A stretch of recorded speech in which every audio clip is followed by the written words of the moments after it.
श्री शिवाय नमस्तो। महाराज दुनिया के लोग नहीं समझते कि शंकर पर जल चढ़ाने का क्या लाभ है।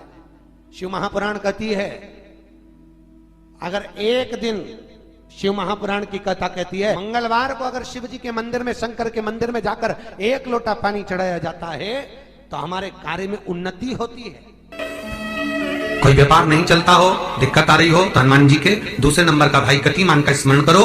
हनुमान जी के उल्टे पांव का सिंदूर लाकर गतिमान का नाम लेकर स्वस्तिक बना दिया जाए व्यापार वाली जगह पर, तो व्यापार अच्छा चलने लगता है महाराज।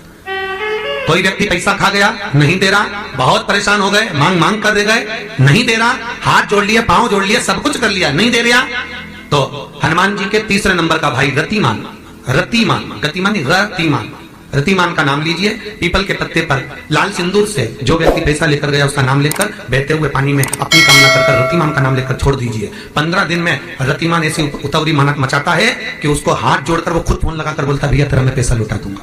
रतिमान का स्मरण किया जाता है, रतिमान। ध्यान दीजिएगा, पंचमुखी हनुमान का एक स्मरण, पंचमुखी हनुमान का एक भाव।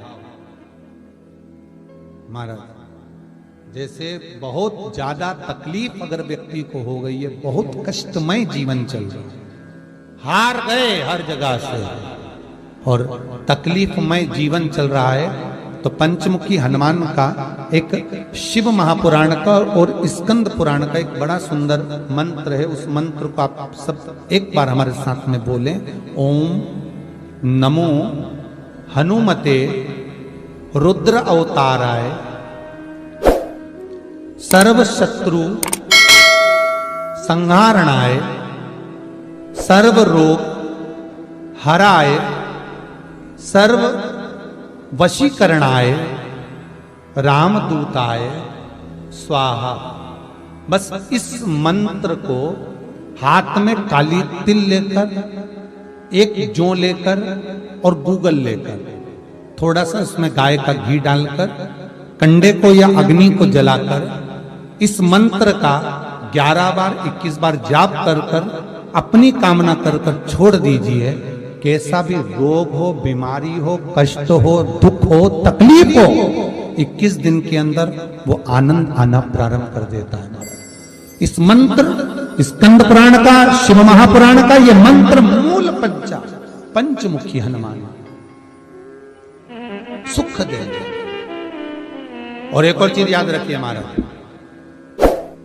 यदि कोई काम के लिए जा रहे हो, कोई व्यापार के लिए जा रहे हो या नौकरी करने के लिए जा रहे हो और लगी नहीं रही, बहुत तकलीफ पा रहे हो, सर्विस ही नहीं लग रही, बहुत कष्टमय हो गया, तो निवेदन करूंगा 5 पीपल के पत्ते पर बेसन के 5 लड्डू घर में बने हुए, गाय के घी के 5 लड्डू रख लो। उस लड्डू के बीचों बीच एक आटे का दिया और उसमें तिल्ली का तेल डालकर इसी मंत्र का प्रयोग कर कर पंचमुखी हनुमान का किसी भी हनुमान के मंदिर में जाकर, दक्षिण मुखी हनुमान के मंदिर में जाकर उसको रख कर आ जाइए। इसके बाद आप उस काम के लिए जाइए, आपका काम सफल हो जाएगा। आपको किसी को नहीं कहना पड़ेगा कि हाथ जोड़ना नहीं पड़ेगा, किसी के पांव नहीं पड़ना पड़ेंगे, तुरंत काम होगा। बस इस मंत्र का स्मरण कर कर पंचमुखी हनुमान का भूतेश्वर जो मंत्र है वो सुख देने वाला।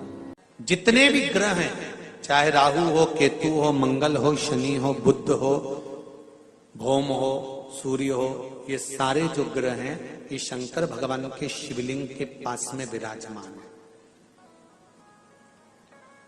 शिवलिंग के पास में विराजमान।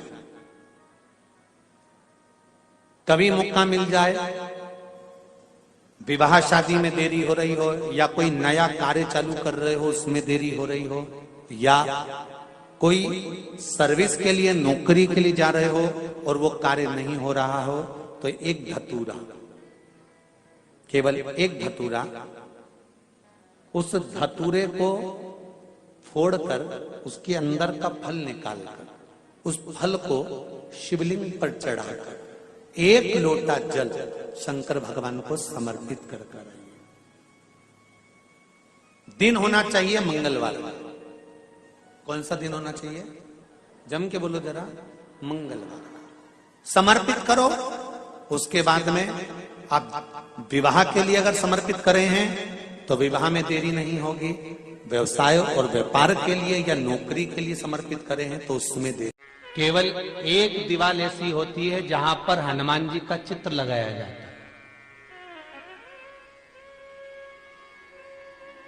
चाहे तुम पर्वत उठाने वाला चित्र लगाओ हनुमान जी का, चाहे बैठे हुए लगाओ, चाहे रामायण पढ़ने वाला लगाओ, चाहे लंका दहन करने वाला लगाओ, चाहे राम नाम जपने वाला लगाओ, चाहे लक्ष्मण को संजीवनी देने वाला लगाओ, चाहे मौन मुद्रा में लगा दो, चाहे स्तुति में लगा दो, चाहे भजन में लगा दो। हनुमान जी का कोई भी चित्र लगता है तो ना पूरब में लगेगा, ना पश्चिम में लगेगा, ना दक्षिण में लगेगा। हनुमान जी का अगर चित्र लगता है तो उत्तर की दीवार में दक्षिण को देखते हुए लगता है, केवल एक ही स्थान। हनुमान जी की गदा का नाम क्या था?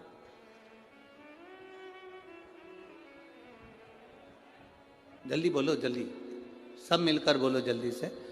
भाई अपन कहते हैं कि राम जी के हाथ में धनुष था, अर्जुन के हाथ में धनुष था, परशुराम जी के हाथ में फरसा था, सब शस्त्र का नाम है। तो हनुमान जी के हाथ में जो गदा थी उसका नाम क्या था? उस गदा में ऐसा क्या था जो हनुमान जी के हाथ में थी?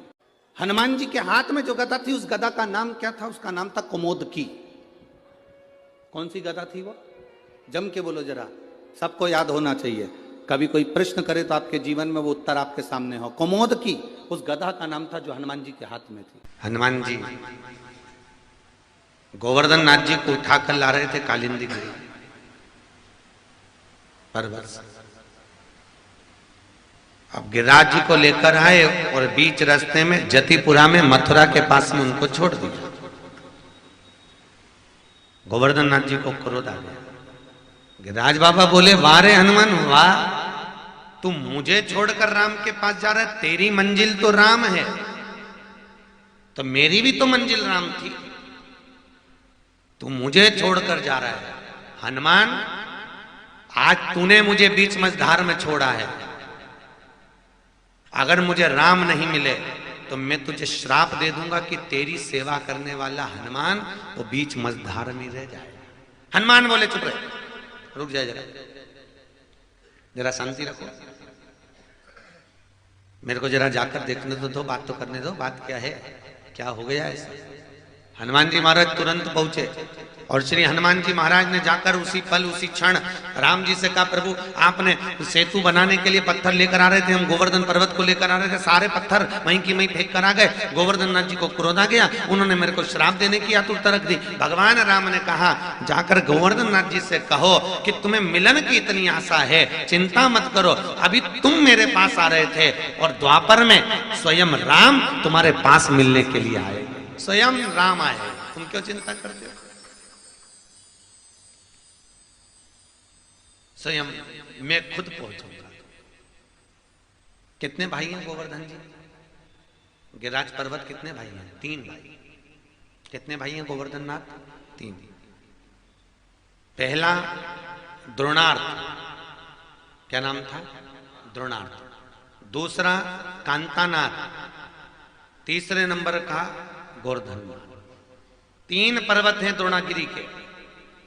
द्रोणागिरी राजा के 3 बेटे हुए थे। एक बार माता पार्वती जी ने काशी में बैठकर भगवान शंकर की आराधना करी तो भगवान शिव ने कहा, मांग पार्वती तुझे क्या चाहिए? पार्वती ने कहा, महाराज मुझे तप करने के लिए कोई पर्वत ला कर दे दीजिए। शंकर भगवान गए, द्रोणागिरी से कहा, तेरा बड़ा बेटा मुझको दे दे। शंकर भगवान को द्रोणागिरी ने अपना बड़ा बेटा द्रोणार्थ दे दिया। तो काशी जो बसी हुई है वो द्रोणार्थ पर्वत पर बसी हुई है। कौन से पर्वत पर है? द्रोणार्थ, क्योंकि वहां पर बैठकर माता पार्वती ने द्रोणार्थ पर तप करा। अब जब राम जी के विश्राम करने का समय आया, त्रेता युग आया, ये तो सब सतयुग के आगे की बात हो गई। अब त्रेता जब युग आया